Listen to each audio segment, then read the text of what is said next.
బాపట్ల జిల్లా వేమూరు నియోజకవర్గంలో MLA Nakka Anand Babu HMTV 2026 నూతన క్యాలెండర్ను ఆవిష్కరించారు. ప్రభుత్వానికి ప్రజలకు మధ్య వారధిగా హెచ్ఎంటీవీ ప్రధాన పాత్ర పోషిస్తుందన్న ఎమ్మెల్యే హెచ్ఎంటీవీకి ప్రేక్షకులకు నూతన సంవత్సర సంక్రాంతి శుభాకాంక్షలు తెలిపారు.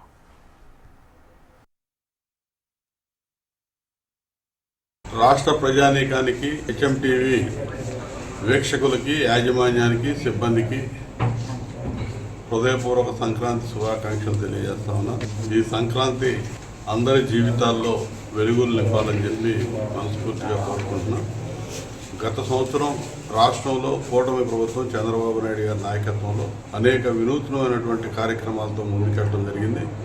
ఈ రాష్ట్రంలో అభివృద్ధి కార్యక్రమాలు, పారిశ్రామిక వృద్ధికి సంబంధించి సిఐ సమ్మిట్ ద్వారా 13.5 లక్షల కోట్ల రూపాయల పెట్టుబడులకి ఒక ఆమోదం తీసుకోవటం కానీ ఇవన్నీ కూడా జరుగుతూ ఉన్నాయి. ఈ సంవత్సరంలో మరింత ఎక్కువగా అభివృద్ధి, సంక్షేమం, భవిష్యత్ ప్రణాళికలతో ముందుకు సాగాలని చెప్పి మనస్ఫూర్తిగా కోరుకుంటూ మరొకసారి అందరికీ వీక్షకులకి హెచ్ఎంటీవీ యాజమాన్యానికి సిబ్బందికి అందరూ కూడా హృదయపూర్వక అభినందనలు శుభాకాంక్షలు తెలియజేస్తాం.